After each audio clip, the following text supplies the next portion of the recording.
Gillian.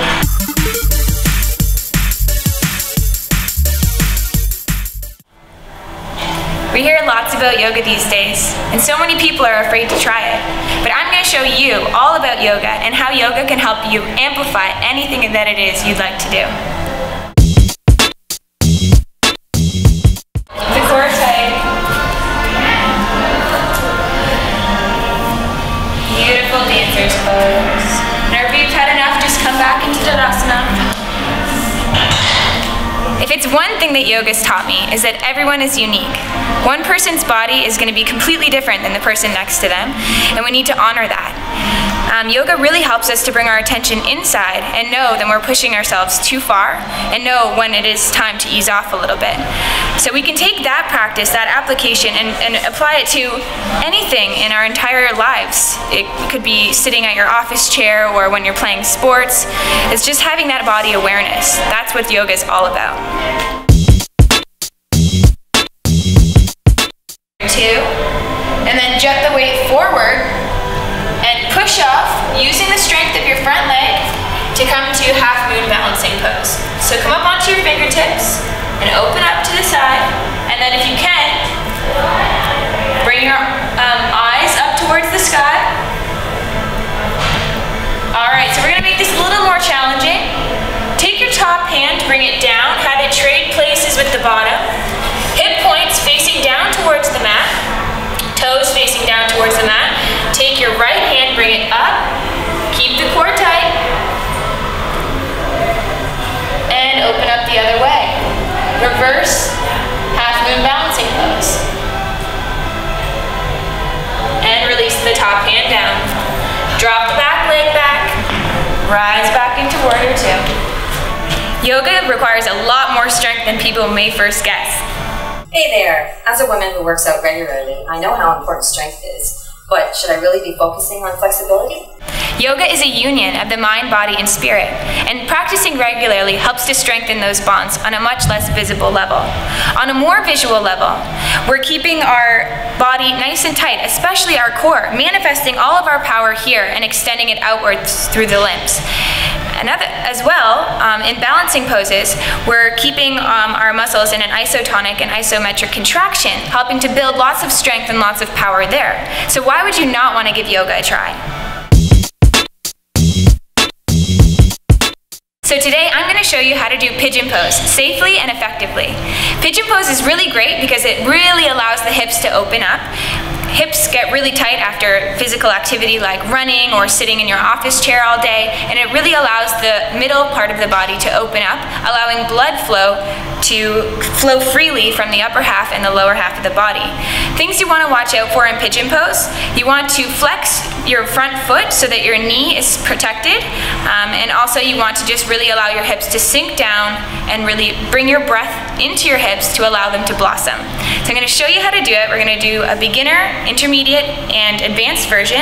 You want to start off in the beginner pose. If your breath is steady and you're feeling comfortable, then you can maybe move on to the intermediate pose, and if you're feeling comfortable there, then maybe give the advanced pose a try. So we're going to get started. Stepping your feet about hip distance apart. Let's lift the arms out, up and overhead. Take a nice deep breath in. Exhale, lead with the chest, fold forward. Bring the hands down, walk them out into downward facing dog. Try to reach the heels down towards the ground, sink the heart towards the toes. Bring the right leg straight up into the sky, back behind you. And then you're going to use the momentum. Keep the foot flexed, swing it forward and bring it down. So your shin is almost parallel with the short line of the mat. Come onto the toes in the back, slide it all the way back. Great. So Irina is going to show us the beginner version, where you just come down to either your forearms, your stacked palms, or your flat palms. So just whatever's feeling most comfortable for you. Take a nice deep breath in and exhale. Great. So you want to just make sure that the hips are level. You don't want to be kind of falling over onto one hip. Nice and level, just like that. Beautiful. Haley's going to show us pigeon pose. So keeping your foot flexed, toes digging down into the mat to help protect the knee. You want to keep your hips again level, right over the shin. Nice flat back. And then what's really great, you can use a block, or you can use anything that's going to help support you. Place it right in front of you, and it just helps the heart to lift up, because in yoga we always want to have the heart proud and always showing, so this really helps us to lift the heart up. Great job. And Erica is going to show us the advanced version. So you're going to bend your back knee, beautiful, reach back, and then you want to make a conscious effort to square the shoulders forward. Now, in the front, you can either have the hand out to the side or right on the inside part of the knee, just whatever's feeling most comfortable for you. And then again, your hips. Beautiful. So here you have 3 different variations of pigeon pose.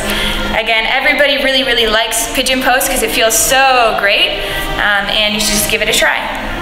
Good afternoon, viewers. I'm Emilia, and welcome back to another episode of Now You Know. In an increasingly hectic world, where it seems as though we have less and less time, even for fitness, where does something like stretching fit into the equation? 58-year-old Grace asks. We always hear, and I know personally, how important stretching is, but my stubborn husband always needs more convincing than the average donkey. Can you please give me some insight to share with him? Well, Grace, let's speak to our fitness correspondent, Gillian, and see what she knows. Gillian? In life, especially as we grow older, stretching becomes more and more important.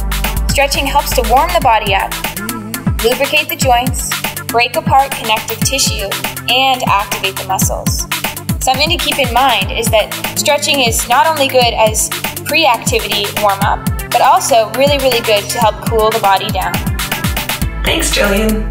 Just remember, with any informed decision made, just as you'd comb out the tangles and knots in your own hair to make it more manageable, muscle fibers operate almost the same. The more straight and untangled, the more manageable, and the better they'll flow. And now, you know. And this is why I practice and teach yoga. I just live and breathe it. It's my passion, and I can't wait to share it with everyone who enters my class.